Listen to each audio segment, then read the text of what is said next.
December 24th, 1944, a captured German nurse steps into an American POW camp and finds hot showers, ice cream, and GIs who call her ma'am.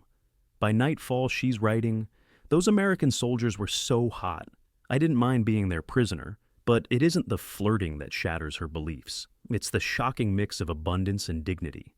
If America treated its enemies this well in wartime, what did that reveal about real power, and how did it change her forever?" December 1944.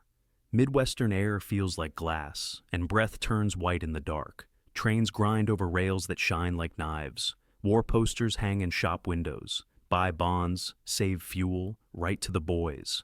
The radio lists cities and ships and brings voices from very far away.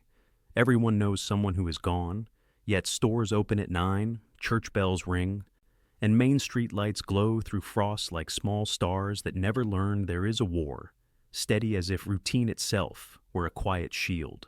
America fights and still works.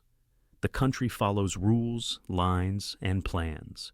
Men in brown coats guard doors with lists. Women wear scarves and carry ration books with neat little stamps. Gas is scarce, sugar is tight, meat is counted, yet factories run day and night. Steel pours and wheat moves, cans stack high. The army posts orders on crisp sheets. The Red Cross brings parcels. Law is clear and calm. Military police watch gates. The county sheriff checks roads and bridges and notes each curfew hour. At the edge of town stands a camp, double fence 6 feet high, 8 watchtowers at clean corners, wire humming in the wind. Floodlights hang like pale moons on poles. Barracks sit in rows, doors painted green, window glass taped in cross shapes. The ground is hard and flat. A whistle blows at 5 each morning. Hot water pipes hiss. A big clock in the mess hall ticks every minute like a metronome. A board lists rules in English and German, work times, mail times, searches, and lights out at 9 sharp. The camp sits beside a cannery and a small army hospital built of red brick with black roofs. Steam rises from cannery vents like white flags. Inside, kettles the size of bathtubs boil. Belts carry pears, beans, and peaches past women in white caps who sort and trim with quick hands. Trucks back to the dock and break with soft sighs. The hospital smells like soap and winter air. There is a ward for bones, a ward for fevers, and a laundry that thumps and hums in warm rhythm from noon to dusk. Into this place comes Liesel, 22, a German nurse's aide captured near a hedge-lined road in France. She grew up in a flat town with gray roofs and bells that tolled every hour. In school, she learned that hard times make strong souls and that her country must stand pure and alone. She learned that America is soft, greedy, and cruel. She was told its people love money and noise and hide chaos under bright signs. She was warned she would meet hunger, cold, and mockery if she ever crossed that ocean. The train that brings her is a string of green cars with small barred windows. Military police wait in heavy coats with white belts and batons. Their boots are clean. Their eyes are not cold, only watchful. A county deputy speaks with them about a broken crossing arm to the east. They share coffee from a metal pot, and steam lifts as if the air itself wants a sip. Prisoners step down one by one. Snow squeaks under their soles. Liesel holds a comb, a scarf, a censored letter, and the last shape of certainty. They march to the camp along a road lined with bare trees. A school bus passes with children inside, faces pressed to glass, pale and curious. A boy waves, then remembers a rule and lowers his hand. In a yard, a woman shakes a rug and pins it up, then watches the line go by. She makes a small sign of the cross. Liesel waits for jeers she was taught to expect. None come.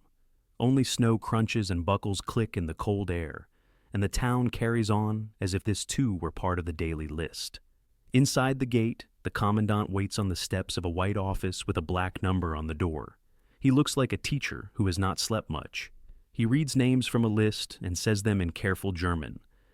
Not to flatter, but to be exact. You will have rules. You will have work. You will have food. If you run, you will be stopped. If you fight, you will be punished. If you follow the rules, you will be safe. His voice is even and slow, like stones set in a straight line. The barracks hold rows of beds. Each has a mattress that creaks, a gray wool blanket folded to 12 inches, a shelf, a coat hook, and a tin cup. At the end of the room, a coal stove with a round belly glows behind a small door. Heat radiates and climbs into the bones. Liesel had expected cold. She had expected a floor and a draft. She holds her hand near the stove and pulls it back with a start. Heat, real heat, lives here and settles into her stiff fingers like a tame, lawful fire on duty. The mess hall smells like bread and something sweet. On long tables sit big metal pans under lids. A clock reads 11:30 and the line moves. A cook with rolled sleeves uses a ladle the size of a child's arm. He fills plates with stew, meat, carrots, potatoes. He sets a square of cornbread on each tray. Another worker, a girl not much older than Liesel, pours milk from a pitcher. The milk is cold and leaves rings on tin. Liesel tastes pepper, fat, and a warmth she had been told could not exist here. Work detail sends her to hospital laundry. The room is bright and white, with windows fogging from steam. 2 big washers rock. A press hisses and claps like a tame dragon. A nurse shows bins, towels, sheets, uniforms. Labels are in English and German. The nurse says, "Thank you," in slow German, touching her chest, then Liesel's sleeve. It is not a trick word. It lands like a small warm stone and stays. Liesel folds sheets in 4s, smooths corners, and finds that order can feel like a kind of mercy. There are strict limits. No one leaves without a pass stamped in purple ink. Mail is censored and takes weeks. Lights go out at 9. Talk after that is short and low. A guard makes rounds with a ring of keys that jingle like tiny bells. He looks in, nods, and moves on. Law here is not a whip that cracks. It is a fence that stands and shows where the yard ends. It keeps harm out almost as much as it keeps people in. It feels planned, steady, and strangely fair even while it holds firm. But the town hums with life beyond the fence. On Saturdays, the high school plays basketball in a gym that smells like varnish and leather. On Sundays, people in coats go to church, then walk to the diner for coffee and pie. Milk bottles sit on porches. Dogs bark. A freight train crosses the river bridge at 4:12 each day and is never late. A Coca-Cola sign on the general store glows red in snow. Liesel stares and imagines sugar fizzing in a glass, bright bubbles lifting like tiny winter stars. The camp has a small library. 2 shelves hold books, Dickens, Twain, a German grammar, a Bible in both tongues, a thin book of poems. A sign says, "Quiet, please." A record player sits near a window. At noon, the loudspeaker plays a swing tune with a walking bass. It sounds like a smile you can hear. Liesel's foot keeps time before she can stop it. She stills it and blushes, as if music were a leak in the wall. Yet the room feels softer, and the steady beat makes the clock's ticks seem less sharp. At dusk, the floodlights click on. Shadows from fence posts stripe the snow. The sky turns purple, a breath before true night. Wind moves the flag on the pole by the office. It snaps like a sail and then rests. Somewhere a radio plays a soft song. Liesel smells soap and coal on her hands and steam in her hair. She opens her letter and reads the blacked-out marks and the clear lines about a sick uncle and a neighbor who shares soup when ration points run out. She was told this place would be chaos, hunger, and rage. Instead, it runs like a clock, feeds like a clean kitchen, and watches like a careful old town. She was told that guards laugh when prisoners shiver. Instead, a GI at the door says, "Ma'am," and lays a wool coat on a bench for the thin girls to share on the walk to the latrine. Liesel looks at the coat, then at the guard, then back at the coat, and feels a tiny crack open in her thoughts, the first hint that something important does not match. Kindness feels like warning. Morning begins with a whistle and the smell of bread. Liesel wakes to window fog and a thin bar of light. The stove sighs. Boots grind frost. A guard calls the time. She joins the line under steady bulbs. A clock says 6:30. Trays scrape along a rail. The cook lifts a lid. Steam curls. Eggs, oatmeal, jam. Meat, potatoes, bread with a crackling crust. Butter melting into tiny gold pools. She eats and thinks, this is simple. Hot, clean, and enough, even for enemies. At the sink, a sign in both tongues reads, rinse, stack, return. The rule is simple and fair. Outside, Men roll barrels to the cannery while steam floats from roof vents like white flags. She walks with 8 others under a sign that reads Hospital Laundry. Heat wraps the room. Soap hangs in the air like snow that never lands. Washers rock. The press hisses like a tame dragon. Work begins with a list on a post. Sort, wash, press, fold. The nurse points, smiles, and leaves them to the rhythm. Liesel sorts towels by size and marks. A sheet comes out flat, warm, and smelling like sun. 2 women fold in pairs and stack squares 12 high, then push a cart down a lane of white bins. The floor is dry, the windows are clean. The clock moves, and no one shouts. Order feels like a hand laid gently on the shoulder, firm and kind at once. At mid-morning, the loudspeaker says, "Break." A cart brings a pot and cups. Someone has made cocoa. It is thin but sweet, and the sweetness surprises her. She stands by the window and sips. A red truck turns the corner beyond the fence, white letters curving like a ribbon. The gate opens and the truck rattles over the grid. The driver honks twice, a friendly phrase in the cold air. Bottles clink in crates. The word on the side feels odd in her mouth. Coca-Cola. In the mess hall, the cook taps caps off with a bottle opener. Each cap lands in a metal bowl with a bright ping. Bottles hiss when opened, a quick whisper near the ear. When it is her turn, the glass burns cold in her hand. Bubbles climb and pop and climb again. She sips. The taste is sharp and sweet and wakes her tongue like biting a winter apple. She laughs, startled by her own sound, and for a blink forgets the fences and the gray miles behind her. Back in the laundry, a basket tips and spills. The spill becomes a task, not a crisis. People bend, pick up, and keep moving. The nurse thanks Liesel by name, and the name glows like a small lamp. Outside, snow thickens. At noon, the yard smells like pepper and toast. The industrial kitchen opens side doors. Inside, kettles swing their lids on steel arms. A man stirs with a paddle taller than a child. A chart lists portions, weights, and times. Lines on the floor mark paths so carts never block each other. Potatoes fall through a peeler like silver rain. Meat comes from low heat that does not burn. A woman with a pencil behind her ear checks a list and nods once. Liesel writes 3 words in her mind: strong, clean, planned. She wants to think this is a trick of one day, but the next day looks the same, and the day after repeats the song like a train that knows every mile and never loses the beat. A storm blows in by late afternoon. Snow drifts like feathers from a giant pillow. A volunteer from town hands out scarves made by the church guild. The wool smells faintly of smoke and soap. "For you," she says in careful German. A small girl in a red coat peeks from behind the woman's skirt and whispers, "Hello." Liesel answers, "Thanks."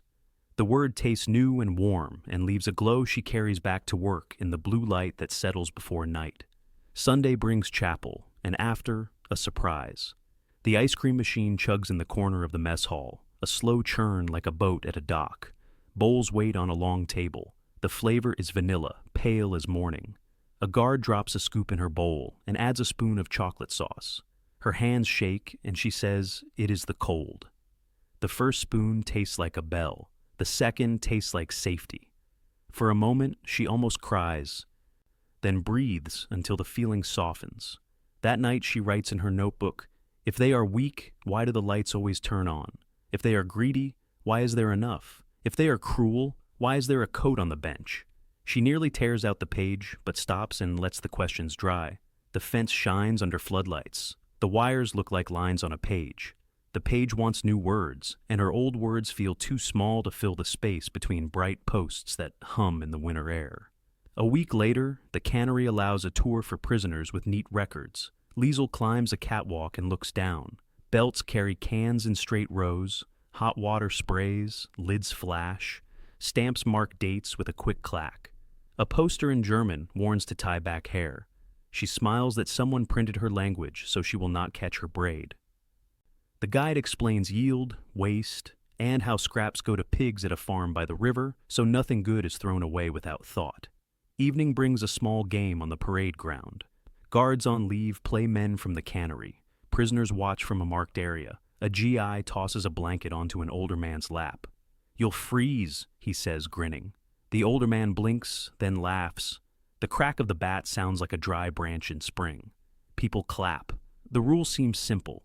Do the work, then let life be sweet a while without asking who deserves the sweetness more. For a few minutes, Winter eases. Near lights out, she hears the guard's keys jingle like tiny bells walking the hall. She thinks about the words she carried into this place and the pictures she now carries out of each day. In the dark, she hears her own voice from weeks ago. They will mock you, they will starve you, they will break you. Another voice answers from the day just lived. They will feed you, they will count you, they will call you ma'am. Between those voices, space opens and waits quietly. Snow fell in slow feathers when the chaplain pinned a notice. Holiday meal on Thursday at 2. Liesel read it twice. Thanksgiving was a word she knew from a book. She told herself it would be a show, not a truth. She braided her hair tight and went to the laundry where steam curled above the press. At mid-morning, the nurse brought a tray. "Practice batch," she said. The cookies looked plain. Liesel bit one, a soft snap, a little salt, a bloom of butter. Warmth spread the way the coal stove warms a cold room. She set the rest back. "Do not be fooled by sugar," she whispered. But the sweetness kept walking her thoughts. On Thursday, the mess hall shone like a tidy church. Paper leaves hung on string. Tables smelled of lemon. The cook at the door said, "Happy Thanksgiving." Liesel searched for tricks. She found bulbs, normal cracks, and food that looked heavy and real. Turkeys rested under lids. Pans held stuffing with green flecks. Yams glowed. The GI at the carving board moved his knife in clean strokes. He laid meat on each plate as if each plate belonged to a guest. "Ma'am," he said, and the word landed like a warm shawl that fit even a prisoner. A woman ladled peppered gravy. Another added pumpkin pie. Bottles hissed as caps came off. They sat. The chaplain gave thanks for food and work and for the duty to treat enemies like neighbors while they shared a table. He spoke as if words should be carried, not thrown. A hymn played, then soft swing. Forks moved, voices stayed low. Liesel ate slowly. Turkey yielded, tender as Sunday. Stuffing tasted like bread and garden. Yams were proud of their sweetness. She lifted the Coca-Cola. Cold bit her palm. Bubbles climbed her throat. She laughed once, small and surprised. When plates cleared, 10 girls in wool coats sang "Silent Night" in German. A girl at the end met Liesel's eyes and smiled in the simple way one person says, "I see you." The stitch of that smile mended a small tear inside her. The commandant lifted a newspaper. "Two parties argue today," he said. "They will argue tomorrow. That is our way. We argue, then vote, then try to live together." He raised a cup. People raised cups. No cheers, just a hum. After the meal, a class met in the admin hall. The teacher wrote, "News, opinion, law, rumor." He set 2 newspapers side by side. "These fight," he said. "We let them." He showed a cartoon that mocked a senator. "He is not arrested," the teacher said. "We argue again tomorrow." He pointed to letters from readers. "You can answer," he said. "This is a door." Back in the laundry, the nurse dropped a stack of sheets. They fanned across the floor like a white wave. No one scolded. People bent, lifted, smoothed, stacked. "My fault," the nurse said, tone calm. That night, Liesel wrote, "Power is not only steel, it is heat in a room and bread on a plate." She added, "They correct each other in public and do not vanish." Class met again with a map of the town: school, church, firehouse, cannery, camp. The teacher traced water and power lines. "Not glory," he said. "Pipes and wires and people who answer at 2 in the morning. Boring is strong." Liesel copied the lines. Boring began to look like a quiet kind of love. She carried clean linens to the children's ward. A soldier with a bandaged shoulder played checkers with a boy in a cast. The soldier lost on purpose, then did not. And the boy crowed. A nurse pressed a warm cup into Liesel's hands. "You look pale," she said. Cinnamon rose with the steam. Heat went to the cold places first. At noon, the Coca-Cola truck rattled through snow. The driver waved like a neighbor, their words stacked like bricks in the same wall.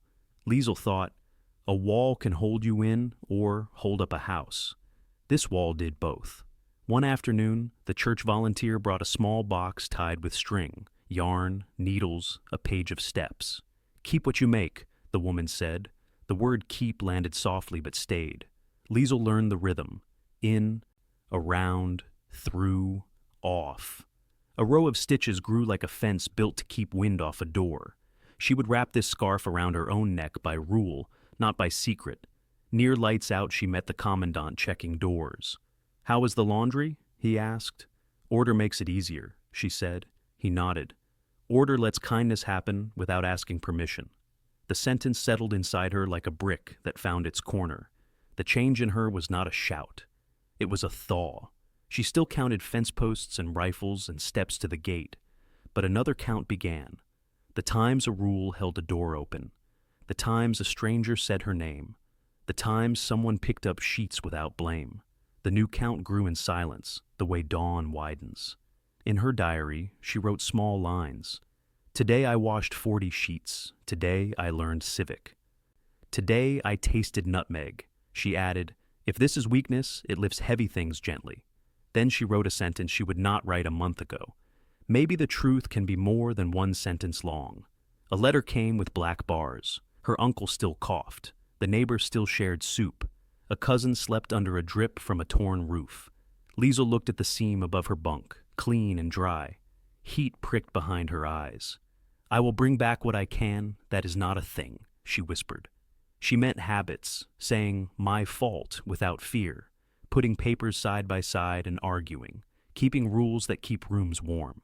Late one night, the radio in the guard office found a far choir. Sounds slipped down the hall and curled under doors.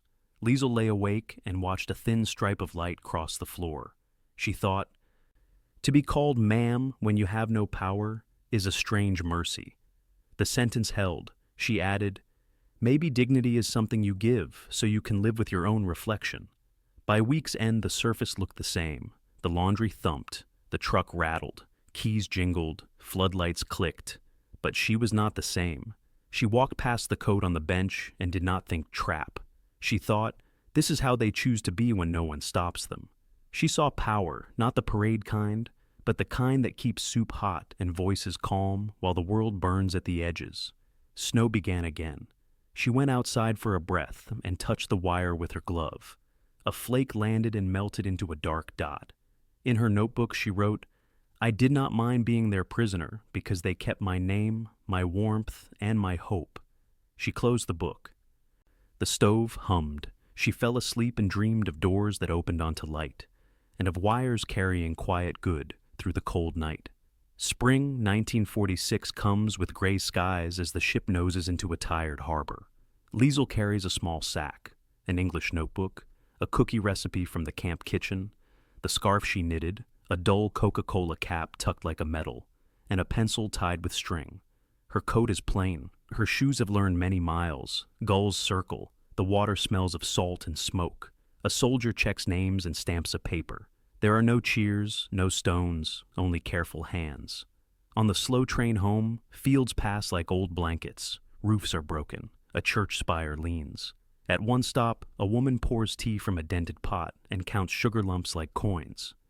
Liesel trades 2 ration chits and warms her hands around the cup the way she held cocoa months ago. Chimneys stand without tops. Walls show rooms open to the sky. Her station has no roof. Boards make a thin path over mud. A sign hangs by one nail and points the wrong way. The town was not ruined in one blow. It was crushed in pieces. Men in old uniforms look for parts they can use again. Women in headscarves swing hammers. Bare-armed boys carry bricks in small stacks and argue about whose pile is taller. A neighbor sees Liesel and covers her mouth, then smiles. She says Liesel's name softly, as if the air might break it. Home is a bite out of a row. 2 rooms still stand. The kitchen holds a cracked sink, a stove with 1 working plate, and a window patched with paper and paste. Someone has written "Welcome" on the wall with chalk. Her aunt sits by the stove and coughs into a cloth. Her uncle rubs his chest. A cousin sleeps under a thin blanket. Liesel sets down her sack. The room waits to know if she brought anything more than news. She unpacks on the table, naming each thing so the pile will feel brave. Notebook, recipe, scarf, cap, pencil.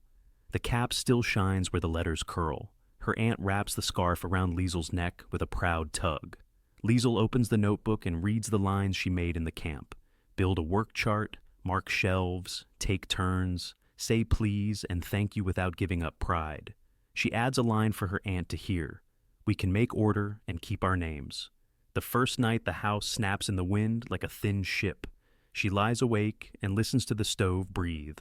She remembers the commandant saying, "Order lets kindness happen without asking permission." She wonders if that can live here too. In the morning, she walks to the church basement. A hand-painted sign says, "Soup at noon." People line up in a curve that almost looks like a smile. The pastor sets a ledger on a crate and says they need a plan and rules that feel fair.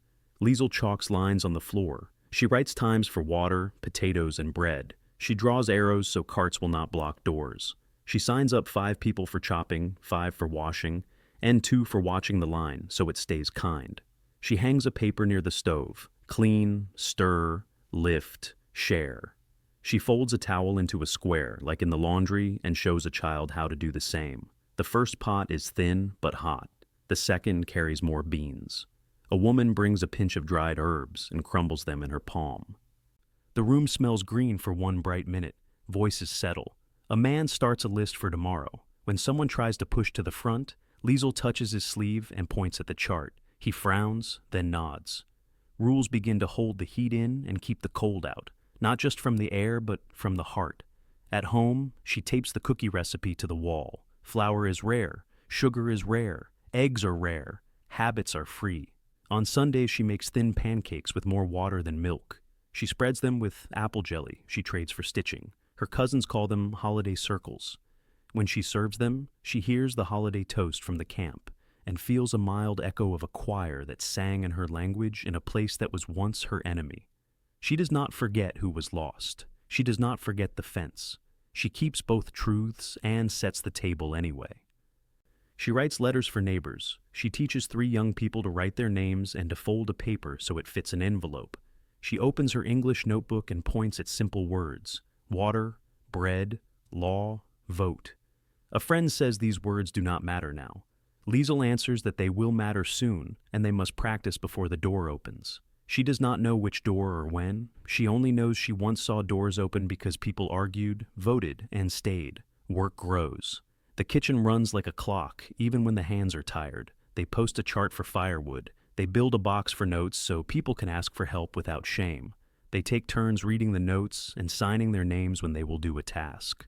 When a pot burns, no one shouts. They scrape the bottom together and laugh because the soup above is still good.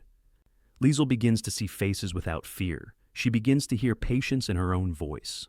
A soldier comes with a clipboard and asks for workers to clean bricks for a new school. Liesel says yes and spends 3 mornings stacking red blocks by size. She marks the stacks with chalk: small, medium, large. A boy copies her marks and calls out the words as a game. The sun shows for an hour and turns dust to gold.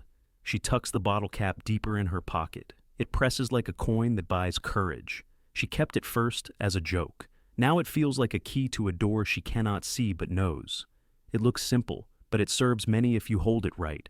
She does not forget sorrow, but she does not make it a throne. She chooses work that feeds, rules that hold, and words that keep people human. She teaches the word dignity by showing what it looks like: a clean ladle, a fair line, a warm room. On a late afternoon, years later, she walks by the river that now runs clear. A train hums over the bridge at 4:12, right on time. She takes the old cap from her pocket and turns it in her palm, the letters half smooth from years of touch. She smiles and says the line she carried from the holiday meal. Captivity taught me what freedom tastes like. Warm bread shared without asking who deserves it. She looks at her town, patched and patient, and adds a quiet truth. I was their prisoner, but their kindness kept me. It keeps me still, and I will keep it moving. One fair rule, one warm bowl, and one steady hand at a time.